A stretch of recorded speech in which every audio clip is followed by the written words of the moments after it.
About, but I mean, it's... Hi, this is Katie Young. This is Josh Rucker. This is The Wealth Effect, where we talk about business, community, and personal development. Did I mess that up? You forgot financial pathology. Financial pathology. That's my thing. I'm gonna remember that. That's I'm my gonna remember thing. financial pathology. I'm that not gonna term live is that down. That term is. How'd you forget about your own? I don't know, man. That's like that's my lane. Like that's you. That's like Jordan forgetting the ball. That's like Jordan forgetting to play defense. Yeah, like then you become LeBron for a year. Oh, that was shots.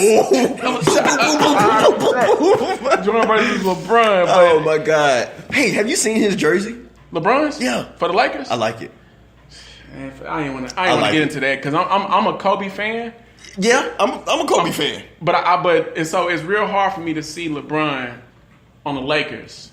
Anyone else? Or is it hard for you to see LeBron on the Lakers? I think I figured out that it's a more an after basketball kind of decision. Like in LA, the opportunities are so, I mean, just astronomical. Just him having the presence that he has, the money that he has, he can do anything in LA. He can. That market beats Cleveland. That's what I'm saying. We're gonna get to your question, Faith Jones. We're gonna answer your question in just a second. So yeah, you're right. Absolutely. I think LeBron's move now. This is gonna streamline us into the. I think LeBron's move to the Lakers was a wealth decision. Oh, by far. And it was a wealth decision. Just market difference. Well, I not only see people don't understand this about NBA players and one of LeBron's caliber. Mm-hmm. Like he has more going on outside of basketball than he has inside of basketball. Exactly. And that goes into passive versus. I like how you. Was passive. You see what I did there? That was good. I'm getting good at this. I'm getting good. That was good. So that goes into passive versus active income because LeBron actually falls into the category of being self-employed. Yeah. See, he has a whole brand. He's self-employed in that when he goes and shoots basketball, mm-hmm. he gets paid a lot of money to shoot a basketball. Yeah. Same way with doctors. When they go perform surgery mm-hmm. or be a doctor, they get a lot of money for being a doctor. Yeah. They're highly paid self-employed people. Yeah. Now, yeah, exactly. Where did I go wrong?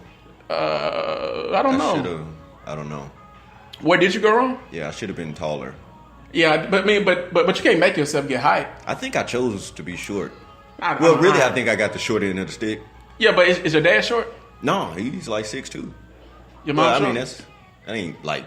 I mean, that's above average. I'm average height for a man. Yeah, she's 5 even. Maybe 4'11". Yeah, you what? I'm 5'6" on a good day. When you got your heel, I mean, I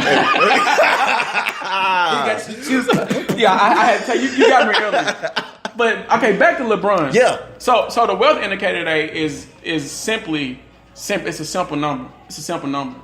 7 streams. 7 streams. 7 streams. The average millionaire has 7 streams of income.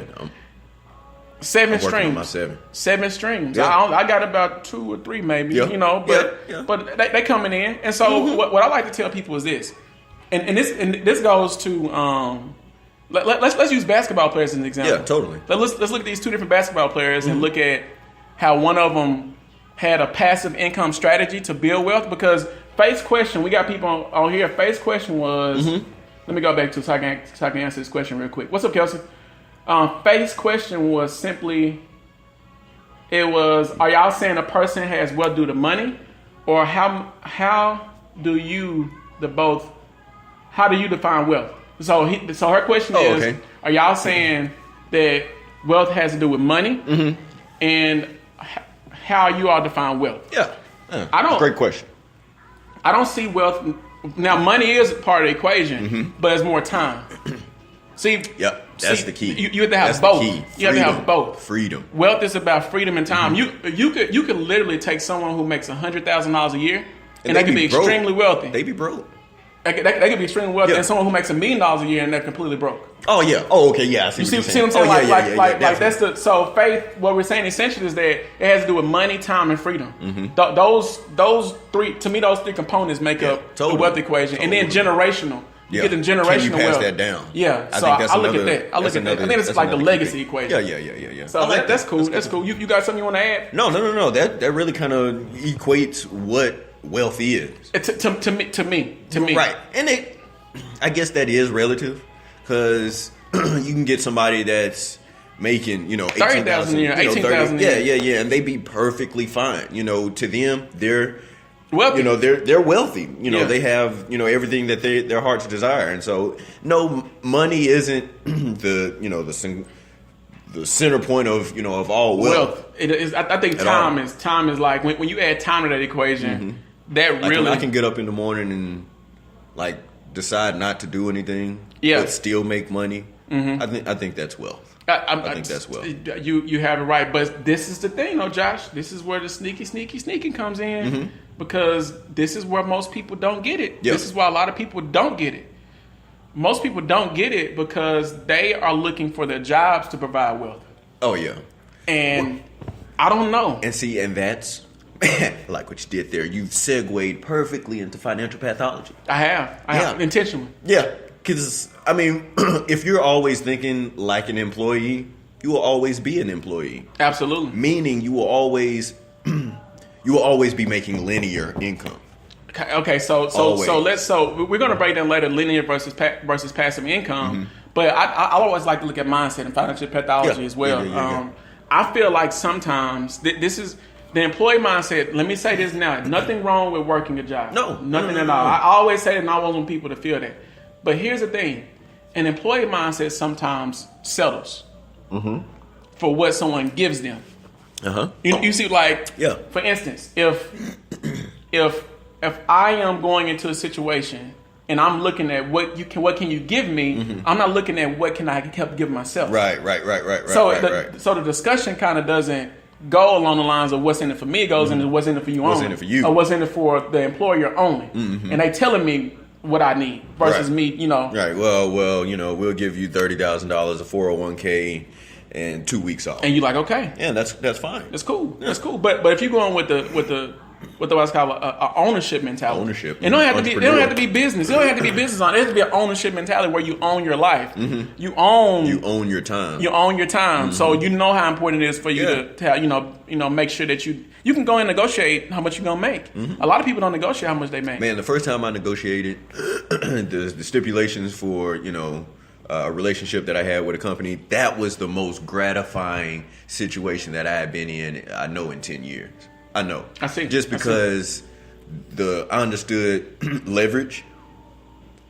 Most employees, I say, go into a business relationship, I'll call it, as if they need the employer. Exactly. Absolutely. Where I said, I don't need you. It's a million yous out there. But you're looking for me That's the shift. To fill this spot. That's the shift. So once I understood that shift in leverage, I was able to highlight skills and everything and get more out of it. I feel like that's more of a millennial mentality. Oh definitely. But here's the thing though. This is where I kind of dislike millennials. I'm a millennial. Let me say that now. So it's because they go into it with what's called what's the word I'm looking for? Like you owe me something. What's the entitlement? Yeah, entitlement. They go into it with an entitlement mindset where, and I think that's the fine line. Like I don't have to do anything. Right. I don't have to do anything, but it'd be good if we can create a win-win. You win, I win. But when you go into it with like, oh, please give me something, that's also the opposite of the spectrum. Exactly. So I just look at you got to be somewhere in the middle. In the middle. Happy medium. So let's get into active versus passive income. Yeah. Because active or linear income is only one way. It's only one way. And it's only two types of people on that side of what I call the cash flow quadrants. Another phrase. Yeah, from my guy Robert Kiyosaki. Go get the book Rich Dad Poor Dad if you don't have it. Read that book. But active income is where my understanding, this is what I got from it, is where you have to do the work to get the money. You have to. And it's not one of those things where you can just, do it once and then you still get paid off of that. That's something, totally different. I think what's key to understand about linear income is that you have to do it repeatedly. You do always. And that's why it says active and linear income, where active income includes this: wages, tips, salaries, commissions, income from a business.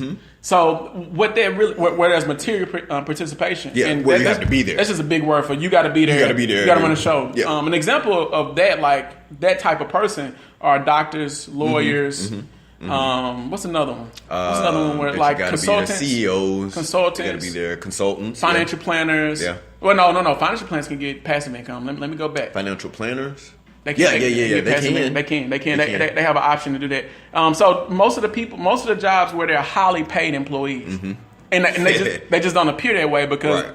When you think of a doctor, you don't think that he's an employee. Right. You don't see him clocking in for 40 hours a week. He clocking in for about 100. Yeah. Because he's on the clock. Yeah, he's on the clock. Clocking for about 100. And so the thing is when you stop working and the money stops coming in, that, my friend, is active or linear income. Yeah. And so what that means is you can have, you can have three categories of income. So we're going to talk about active and passive today, but there's also some kind of portfolio income. We get to that another whole nother podcast or whatever. So, but the thing is, we actually talked about that before. Yeah, we did. In a sense, we mentioned a little bit. And so there's some advantages of active income. Is whenever you have active income, of course you're going to have lower risk. Yeah. Like you're not going to be the person that's going to be, you're not risking your capital. You're just risking your time. That's it. And so with active income, it's more predictable. Like, you know how much you're going to get paid for your salary. Right. Like, you know that you're going to get paid X, Y. Like, when you go into a company or apply for a job, you know that I'm coming in, you're going to pay me $30,000 to work 40 hours a week. Exactly. That's no risk. Exactly. There's no risk for you. Right. Because the person owning the company is taking a lot of the risk. And that's where you start crossing over to passive income. And we're going to get there. So with the people also who's earning active income, let's go back to LeBron James because we didn't finish. Yeah. LeBron James, Antoine Walker. Okay. Oh. Yeah, two totally different players. But they both play in the NBA. Yeah. LeBron James has done a lot of things outside of basketball to get more of what's called passive income. Antoine James blew his active income, stopped playing, and went broke. Yeah. Because Is Antoine James? Is that the one? Antoine James? Antoine Walker. Yeah, he played. Antoine Walker. Which one is it? Antoine James. Is Antoine James? James. He played for the Pistons. No. I'm thinking about Antoine Walker. Antoine Walker was they said Antoine Walker. Yeah, he played for the Celtics. He had a gambling addiction too, I believe. Oh, so. Walker. Yeah. That's right, Antoine Walker. Yeah, LeBron James, Antoine Walker. Yeah. So essentially, LeBron James is building is building passive income outside of basketball. So when basketball ends, he can't play anymore. That job is over with. Yeah, you're still going to get a check. He's still going to get a check from Sprite or his investments Nike, or his LeBron James does a lot of stuff out the court. I don't like talking about people money, but he does a lot of stuff out the court. I mean, yeah. So, but those are the difference. So let's look at how LeBron James, because Antoine Walker had active income. He was working. Yeah, he had a job. He stopped working. He lost his money. Yeah. And then. Sorry, I just need to grab something out of here. Oh yeah, no problem. Yeah. So essentially, what that means is that when LeBron James crossed over and he started building what's called passive income. And this is one of my favorite types of income to have because I call it mailbox money. Oh yeah, because I ain't got to do nothing for it. And money just coming in the mailbox. House, go to the mailbox. Got an envelope. Exactly. And so with passive income, unlike active income, you don't have to participate. It doesn't require material participation. Right. Not repeatedly. It can do that one time can create millions. Yep. And so let's get into passive income. Oh, I like passive. Me too. I love it. So passive income can be rental property, limited partnerships, or other enterprises in which a person is not actively involved. The word actively is important because it makes a big difference. Actually, the IRS taxes those two types of incomes differently. Were you gonna say that? Were you gonna? Yeah, I was thinking that actually. Okay. So they tax them differently. You have active income who's taxed higher normally. Oh yeah, of course. Passive income is typically taxed lower. So this is the question I have for everyone watching right now: if the president is a known passive income earner, Congress. The Senate, are a lot of them are passive income earners. What do you think that's telling you to become? I'm waiting. I'm gonna just play some claps real quick so you can, because that question you really have to think about. You really need to think about that because